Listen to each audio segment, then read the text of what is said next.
بسم اللہ الرحمن الرحیم۔ گلی کی نکڑ پر کھڑا وہ زنگ آلودہ مکان میری دنیا کا سب سے بڑا قید خانہ تھا۔ ہر مہینے کے آخر میں جب شام کا اندھیرا پھیلتا اور ہوا کے جھونکے کھڑکیوں کے شیشے ہلاتے، ایک ہی خوف میرے دل کو جکڑ لیتا، آج پھر مالک مکان آ رہا ہوگا کرایہ لینے۔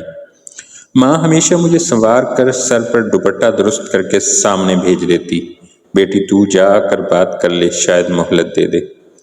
میں کانپتے دل کے ساتھ دروازہ کھولتی، سامنے وہ 40 سالہ بڑا اور کرخت چہرے والا شخص کھڑا ہوتا۔ اس کی آنکھوں میں ایک عجب ہوس اور غرور جھلکتا۔ وہ کرایہ لیتے ہوئے ہمیشہ مجھے سر سے پاؤں تک گھورتا اور پھر کہہ دیتا، چلو 1 ہفتہ اور مہلت دے دیتا ہوں۔ میں جانتی تھی اس کی نظروں میں کرائے سے زیادہ کچھ اور تھا، لیکن ماں کو کرائے کے علاوہ کچھ نظر نہیں آتا تھا۔ وہ دن جو سب کچھ بدل گیا۔ اس دن اماں کے ہاتھ خالی تھے، کرایہ دینا ناممکن تھا۔ مالک مکان آیا تو اماں کے قدم لڑکھڑا گئے۔ وہ شخص بڑے سکون سے چارپائی پر بیٹھا اور بولا، کرایہ نہیں ہے تو ایک حل ہے، اپنی بیٹی کا نکاح مجھ سے کر دو، مکان تیرے نام ہو جائے گا۔ میری سانس رک گئی۔ اماں، یہ کیسا ظلم ہے، میں نے روتے ہوئے کہا، لیکن اماں کی آنکھوں میں لالچ نے سب کچھ ڈھانپ لیا۔ اس نے فوراً ہاں کر دی۔ گھر میں ہی چند گواہ بلائے گئے اور زبردستی میرا نکاح اس بڑھاپے کی دہلیز پر کھڑے شخص کو کر دیا گیا۔ اس نے مجھے اپنے محل جیسے شاندار گھر میں لا بٹھایا۔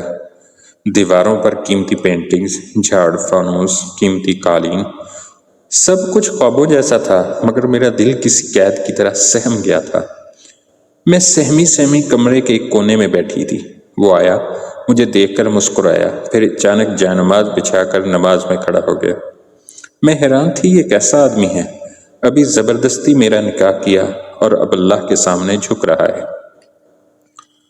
وہ لمبا سجدہ کر کے جب سر اٹھاتا ہے تو اس کے چہرے پر عجیب نورانی سکون تھا۔ اس کی آنکھوں میں پانی تیر رہا تھا۔ اچانک اس نے میری طرف دیکھ کر کہا، بیٹی گھبراؤ مت، میں تمہیں تکلیف دینے نہیں آیا۔ میرے کانوں پر یقین نہ آیا۔ مکالمہ جو سب بدل گیا۔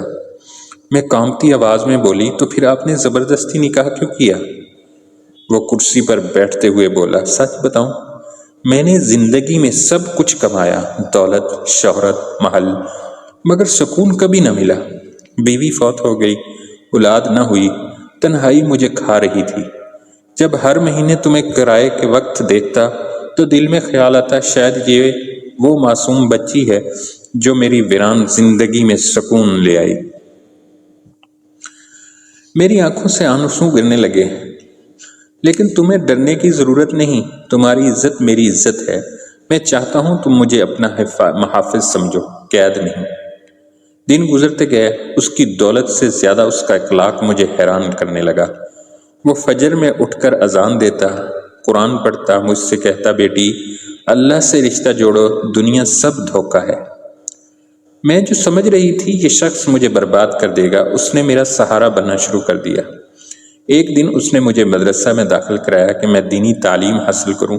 وہ خود بچوں کو یتیم خانے میں جا کر کھانا کھلاتا۔ محلے والے جو اسے ظالم مکان مالک سمجھتے تھے، اب اس کے ہاتھوں میں کھانے کے تھال دیکھ کر حیران تھے۔ مہینوں بعد ایک رات اس نے مجھے بلایا اور بولا، بیٹی آج میں تمہیں اپنی زندگی کا سب سے بڑا راز بتاتا ہوں۔ اس نے ایک پرانی ڈائری میرے سامنے رکھی۔ اس میں لکھا تھا، وہ پہلا ظالم انسان تھا، لوگوں کے گھروں سے کرائے کے نام پر عزت لوٹتا، مگر ایک رات خواب میں اس نے اپنی مرنے والی بیوی کو دیکھا۔